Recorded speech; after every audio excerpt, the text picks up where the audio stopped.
Artinya diproksikan ke nomini, Pak. Oh, ngawur itu. Enggak, maksudnya kan udah nggak pegang langsung, jadi diserahin. Oh enggak dong, kalau perusahaan saya jalan aja normal. Saya nggak lagi menjadi pengurus kan. Pak Prabowo nggak hadir di pelantikan tadi, alasannya apa? Beliau ada kunjungan ke luar negeri ya, ke Australia. Pak, tapi Bapak ada komunikasi nggak dengan Pak Yasona sebelumnya? Saya berteman baik dengan Pak Yasona dan semalam kami juga kontak dan saya sampaikan bahwa tentu tidak mungkin seketika semua kita rubah dan lain-lain sebagainya. Intinya adalah semua program-program yang baik yang telah dilakukan oleh menteri sebelumnya menjadi kewajiban kami untuk menyempurnakan itu dan melanjutkan. Pak, jabatan ini kan tinggal berapa bulan lagi, Pak? Apa ini maksudnya berlanjut ke untuk kabinet selanjutnya, Pak? Wah, itu saya tidak bisa menjawab itu karena tentu itu penugasan berikutnya dengan presiden terpilih. Pak Bahlil juga, Pak. Apakah ini maksudnya berlanjut untuk di kabinet? Iya, ini semuanya kan untuk menteri itu kan pembantu presiden. Jadi kita harus serahkan kepada yang punya hak prerogatif. Kita sebagai warga negara menjalankan aja apa yang diperintahkan oleh negara. Ya.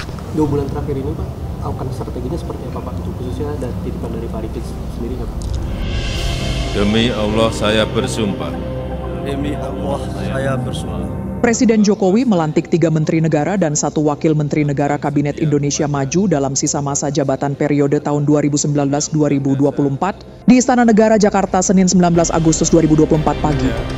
Negara Republik Indonesia Tahun 1945. Pelantikan ini dilakukan berdasarkan pada keputusan Presiden Republik Indonesia nomor 92P tahun 2024 tentang pemberhentian dan pengangkatan Menteri Negara Kabinet Indonesia Maju periode tahun 2019-2024 dan keputusan Presiden Republik Indonesia nomor 52M tahun 2024 tentang pengangkatan Wakil Menteri Komunikasi dan Informatika Kabinet Indonesia Maju periode tahun 2019-2024 yang ditetapkan di Jakarta pada 19 Agustus 2024. Tugas jabatan Akan menjunjung tinggi etika jabatan. Nama-nama pejabat yang dilantik yaitu Bahlil Lahadalia sebagai Menteri Energi dan Sumber Daya Mineral (ESDM), Supratman Andi Atgas sebagai Menteri Hukum dan Hak Asasi Manusia (Menkumham), Rosan Perkasa Roslani sebagai Menteri Investasi Kepala Badan Koordinasi Penanaman Modal (BKPM), dan Anggaraka Prabowo sebagai Wakil Menteri Komunikasi dan Informatika Kabinet Indonesia Maju dalam sisa masa jabatan periode tahun 2019-2024. Sebagai Menteri Energi dan Sumber Daya Mineral, dimohon menunjuk meja penandatanganan. Selanjutnya, Presiden mengambil sumpah jabatan para pejabat yang dilantik menjadi bagian dari Kabinet Indonesia Maju dalam sisa masa jabatan periode tahun 2019-2024. Kemudian masing-masing secara berurutan pejabat yang dilantik melakukan penandatangan berita acara pengambilan sumpah jabatan Menteri Kabinet Indonesia Maju dalam sisa masa jabatan periode tahun 2019-2024. Yang pertama, hari ini kami dilantik oleh Bapak Presiden sebagai Menteri SDM. Sudah bertentu Bapak Presiden atas arahannya untuk melakukan beberapa langkah-langkah dalam rangka percepatan, terutama dalam mengoptimalkan potensi dan produksi sumber daya alam kita dalam rangka meningkatkan pendapatan negara, sekaligus menciptakan lapangan pekerjaan. Yang kedua adalah yang sudah bagus sekarang kita lanjutkan, yang belum baik ya kita sama-sama perbaiki. Karena sejatinya kan semuanya itu berkesinambungan. Pak, mengingat ya rahmatullah. Sorry. Ya. Pak, mengingat Bapak juga pengusaha tambang, Pak, dan Bapak juga sekarang jadi Menteri SDM, terkait dengan konflik kepentingan ini bagaimana menjaganya? Saya sejak dilantik jadi pemerintah sebagai Kepala BKPM, saya tidak lagi menjadi pengusaha. Jadi udah selesai dan insya Allah sekalipun saya punya latar belakang sebagai pengusaha, saya bisa membedakan mana yang untuk kepentingan negara dan mana untuk kepentingan pribadi. Justru dengan pengalaman saya sebagai mantan pengusaha itu akan mencoba untuk memenuhi apa yang harus dilakukan perbaikan dalam rangka sejalan dengan apa yang dibutuhkan oleh dunia usaha. Artinya diproksikan ke nomini, Pak. Oh, ngawur itu. Enggak, maksudnya kan udah nggak pegang langsung, jadi diserahin. Oh enggak dong, kalau perusahaan saya jalan aja normal. Saya nggak lagi menjadi pengurus kan. Pak, soal apa koordinasi dengan Pak Rosannya ke depan seperti apa? Karena Bapak kan kepala Satgas sebelumnya, statusnya. Pak Rosan ini adalah senior saya. Sebagian dari pekerjaan Kementerian SDM itu hilirnya itu ada di Kementerian Investasi, terutama menyangkut dengan IUP. Pasti saya akan komunikasi dengan Pak Rosan.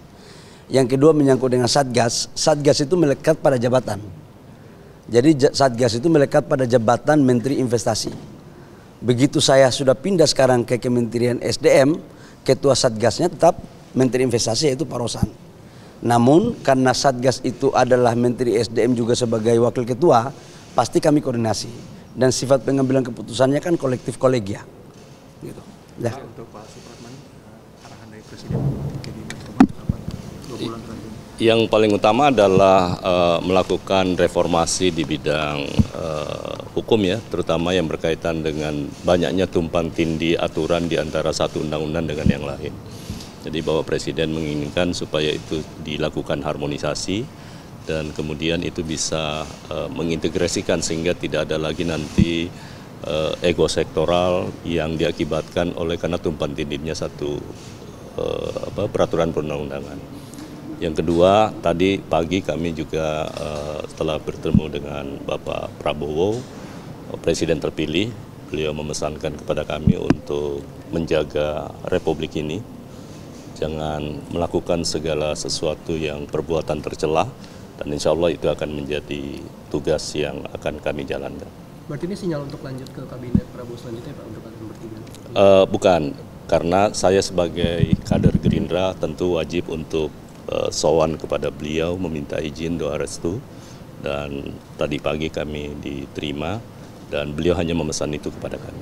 Apakah akan melakukan bersih-bersih atau merombak di jajaran Kumham sendiri? Semua yang baik pasti tidak mungkin kita bisa, ini kan ada sebuah birokrasi ya, jadi apa yang baik ya tetap kita lanjutkan, yang tidak baik kita sempurnakan. Prabowo nggak hadir di pelantikan tadi, alasannya apa? Beliau ada kunjungan ke luar negeri ya, ke Australia.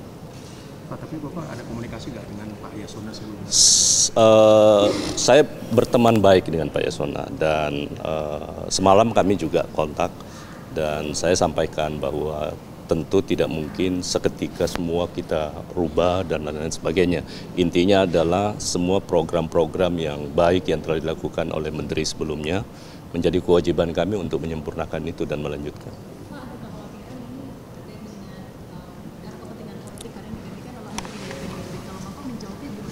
Nggak ada masalah kalau soal itu kan kewenangan hak prerogatif Presiden ya. Jadi tidak ada sama sekali dikotomi antara partai pemerintah atau yang lain-lain. Yang jelas Presiden memberi kepercayaan, tugas saya untuk melaksanakan tugas itu.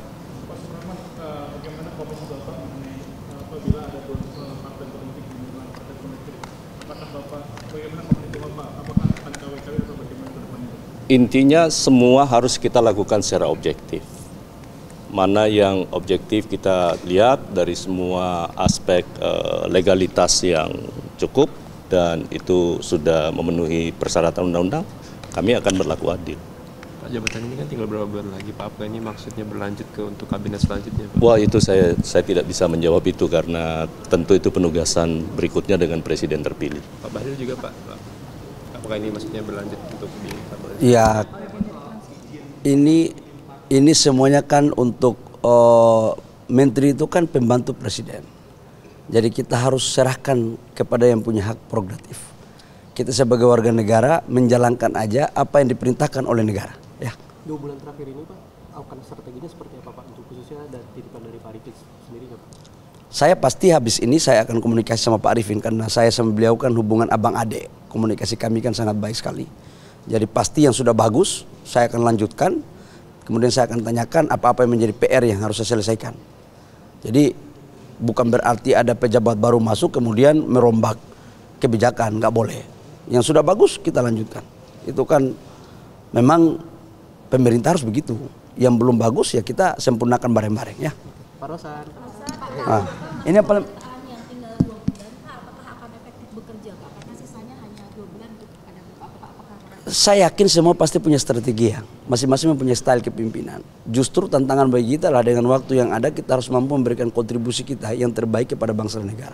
Ya silakan Pak Rosan. Ini Pak Rosan ini bos saya soalnya. Pak Rosan kan disebut ini adalah masa transisi untuk pemerintahan Pak Prabowo nih. Nah, strateginya bagaimana?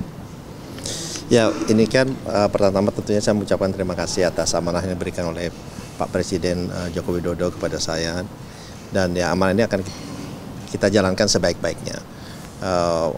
Untuk sisa waktu 2 bulan ini ya kita berikan yang terbaik, dan karena kebetulan juga Menteri Investasi sebelumnya adalah udah seperti ini adik saya sebetulnya, jadi kita komunikasinya sangat baik, dan kemarin malam kita sudah mulai bicara, dan untuk supaya handovernya, supaya perpindahan itu berjalan dengan baik, berjalan dengan mulus, karena program-program yang sudah dicanangkan ini harus kita selesaikan, dan pencapaian-pencapaian yang sudah sangat luar biasa yang dilakukan oleh Pak Menteri Bahlil ini ya kita akan teruskan, dan tentunya akan kita sempurnakan sehingga target-target yang sudah dicanang ini bisa dilaksanakan dengan baik. Sempat berkomunikasi dengan Prabowo Pak? Tadi pagi beliau menyampaikan untuk menjalankan amanah ini dengan sebaik-baiknya, dan cintailah rakyat Indonesia dan selalu jalankan ini dengan ingat kepada Tuhan Yang Maha Esa. Itu udah arahan dari beliau tadi. Pak, terkait soal investasi asing di IKN, karena saat ini kan belum ada realisasi. Ya tentunya sebagai Menteri Investasi ya kita akan mencari investasi sebaik-baiknya, sebesar-besarnya untuk masyarakat Indonesia, itu di IKN dan juga tentunya di manapun wilayah di Indonesia. Jadi itu adalah tugas dari Menteri Investasi. Pak, terkait 2 bulan lagi Pak, untuk realisasi investasi di IKN sendiri, strateginya bagaimana untuk mempercepatnya Pak? Ya mungkin saya belum bisa berbicara lebih panjang ya, karena saya mesti komunikasikan dulu dengan Menteri Investasi sebelumnya, supaya langkah-langkah ini bisa menjadi lebih teratur, terstruktur, dan investasi itu bisa masuk di IKN dan juga di seluruh wilayah di Indonesia. Pak, untuk Mas Angga, ini gimana? Kominfo kan nambah jadi 2 ini, pembagian tugasnya seperti apa nanti ke depan? Ya, setelah ini mungkin saya akan koordinasi dengan Pak Menteri, dengan Pak Wamen. Pertama-tama saya ucapkan terima kasih dulu kepada Pak Presiden Jokowi atas amanah yang diberikan.